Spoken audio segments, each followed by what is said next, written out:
Friends, मैं हूं पूनम और आपका मैं बहुत बहुत स्वागत करती हूं अपने YouTube चैनल सिल्वर लाइनिंग्स पर। फ्रेंड्स, आज का हमारा टॉपिक है एंग्लो सैक्सन पीरियड। आज हम एंग्लो सैक्सन पीरियड के बारे में जानेंगे।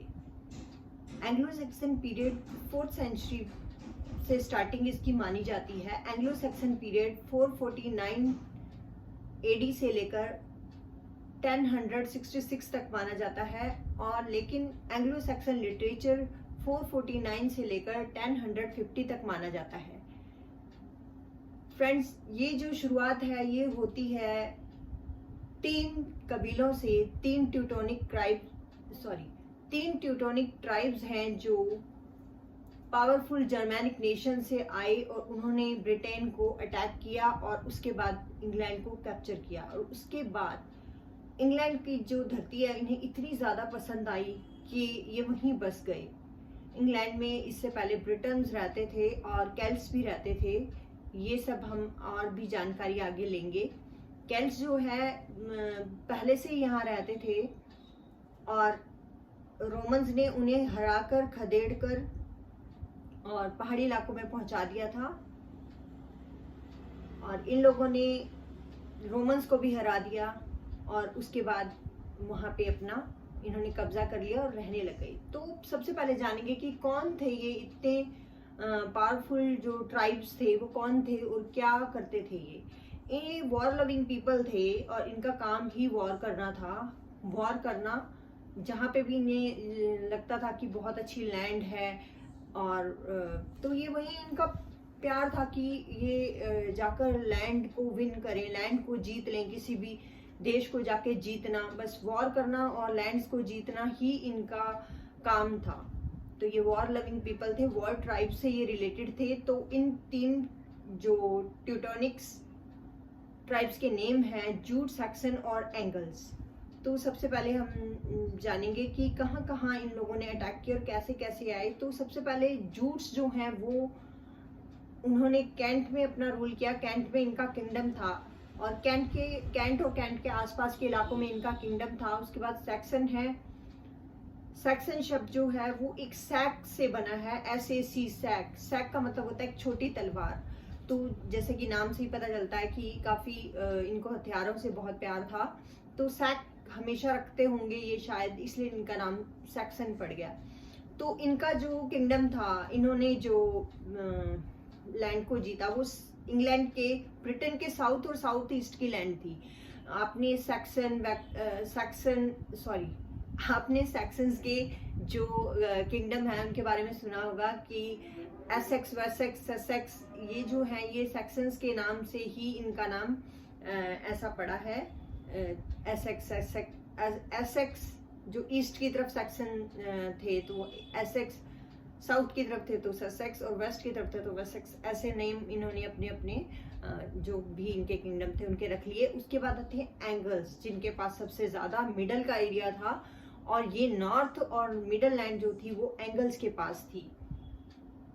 तो फ्रेंड्स, आगे हम जान लेते हैं कि क्या ये सिर्फ लड़ाई करना ही जानते थे या और भी कुछ जानते थे। क्या खासियत थी इन कबीलों की, क्या इन ट्राइब्स की खासियत थी, ये हम जान लेते हैं। क्योंकि इनके लिटरेचर से ही जो हमारा इंग्लिश लिटरेचर है उसकी शुरुआत मानी जाती है। तो हमें इनके कैरेक्टरिस्टिक्स के बारे में जानना होगा कि क्या ये लोग पढ़े लिखे थे या नहीं थे। तो मैं आपको सबसे पहले बता दूं कि ये लोग पढ़े लिखे नहीं थे, लेकिन ये लोग जो थे वो अपनी हेरिटेज से इतना प्यार करते थे। जो भी हेरिटेज ये लेके आए थे, इनका एक ही काम था अपनी हेरिटेज को, अपनी आगे की जनरेशन को पास डाउन करना। तो कैसे करते थे ये लोग पास डाउन? ये गीतों के जरिए करते थे। जैसे लोकगीत होते हैं, फोक सॉन्ग्स होते हैं, उनके जरिए ये अपनी जो भी विरासत है उसको पास डाउन करते थे। तो क्या थी इनकी हेरिटेज? तो हम जानते हैं characteristics of Anglo Saxon tribes, jute, Saxon and angles. उससे पहले मैं आपको एक और बात बता देती हूँ कि एंगल्स का नाम एंगल्स इसलिए है क्योंकि एंगल एंगुल से पड़ा है, कि जटलैंड से ये आए थे। जटलैंड जो है वो जूट को जटलैंड से नहीं रिलेटेड माना जाना चाहिए, एंगल्स को माना जाना चाहिए। क्योंकि जो जटलैंड है उसका जो बनावट है वो ऐसी है जैसे कोई हुक हो, तो एंगल का मतलब ही हुक होता है, तो इसलिए इनका नाम एंगुल ओंगुल से बनते बनते एंगल्स ही पड़ गया, और इनके नाम से ही इंग्लैंड का नाम पहले इंग्लैंड और फिर इंग्लैंड पड़ गया। तो ये बहुत जानने की बात है। और जो जूट्स थे उनके बारे में कोई भी जानकारी नहीं है कि वो कहाँ से आए थे। तो दो चीजें हमने इन कबीलों के बारे में जानी है, एक तो ट्यूटोनिक ट्राइब्स थे और दूसरे पावरफुल जर्मेनिक नेशंस से की तरफ से ये आए थे। तो characteristics of Anglo Saxon tribes, सबसे पहले तो तीन चीजें इनमें सेम थी। सेम इनका कल्चर था, सेम इनके हीरोज थे, सेम इनकी लैंग्वेज थी। और उसके अलावा ये लैंड के लिए, लैंड पे रेन करने के लिए शासन करना पसंद था इन्हें, कि जहां भी हम जाएं वहां के हम शासक बन के रहेंगे। तो इन्हें शासन करना पसंद था, लड़ाई करना और उसे जीतने के लिए जी जान लगा देते थे, बस यही इनका काम था। और उसके अलावा नेक्स्ट है कि इनका क्या रिलीजन था, कोई देवी देवता को पूजते थे, क्या करते थे, तो ये पैगन थे। पैगन मीन्स कि जैसे कोई भी प्रकृति के पुजारी होते हैं, कि जो भी प्रकृति की विपदा आती थी उससे ये डरते थे। इन्हें पता था कि सुप्रीम पावर है कोई जो पूरी प्रकृति को जो है वो चलाती है, कोई हम बहुत बड़ी पावर है। तो ये सब जो ओशन से जितना प्यार करते थे, सी लाइफ से जितना प्यार करते थे, उतना ही इन्होंने भयंकर भयानक रूप भी सी का देखा था, तो ये डरते भी बहुत थे।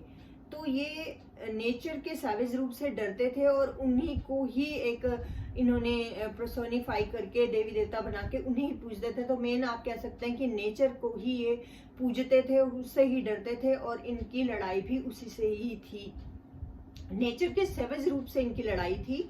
तो पैगन बोला जाता है इस तरह के लोगों को, कि जो जैसे समुद्र को एक देवता मान लें, जैसे आसमान को देवता मान लें, जैसे हवा को देवता मान लें, जैसे हमारा जो वैदिक है उसमें भी ये माना जाता है। तो ये पैगन होता है। तो पैगन थे, इनका नॉन रिलीजियस थे। इस समय पे जो है 6th सेंचुरी से पहले कोई क्रिश्चियनिटी नहीं थी यहाँ पे। तो ये लोग इसी तरह से नेचर को मानते थे, ये मानते थे कि हमारे ऊपर एक सुप्रीम पावर है जिसे हम जीत नहीं सकते। तो काफी पेसिमिज्म भी था इनके अंदर। तो अब नेक्स्ट हम जानते हैं कि इनके अंदर एक बहुत ही खास बात मिलती है जो बहुत ज्यादा नहीं देखी जाती इस तरह के वॉर लविंग पीपल में, वो है रेवरेंस फॉर विमेन। कहते हैं ये लोग एक ही विमेन को सिलेक्ट कर लेते थे और उसके प्रति ही ये डिवोटेड रहते थे, और इनका एक ही मोटिवेशन रहता था कि मुझे आज लड़ाई जीतना है और अपनी बिलवड के पास जाना है या अपनी वाइफ के पास जाना है। तो ये इनका काफी रोमांटिक टाइप के पर्सन आप इन्हें कह सकते हैं। आइडियलिस्टिक थे। आइडियलिस्टिक रोमांटिसिज्म इनमें मिलता है कि अपने ट्राइब के प्रति डिवोटेड रहना, devotion for their tribe, devotion for their particular women और बिलवड। और नेक्स्ट है कि स्कोप और मिंस्ट्रल, इनके हर कबीले का एक स्कोप और मिंस्ट्रल होता था। ये स्कोप और मिंस्ट्रल एक से दूसरे कबीले में घूमते रहते थे। और एक मीड नाम के ड्रिंक का यहाँ पे जो है वो हमें जिक्र मिलता है इनकी पोएट्री में। तो फ्रेंड्स, आज के लिए आज के वीडियो में बस इतना ही। नेक्स्ट वीडियो में हम जानेंगे characteristics of Anglo Saxon literature, sorry characteristics of Anglo Saxon poetry हम जानेंगे। तो धन्यवाद, मिलते हैं नेक्स्ट वीडियो में। Thank you. तो धन्यवाद, मिलते हैं नेक्स्ट वीडियो में। Thank you.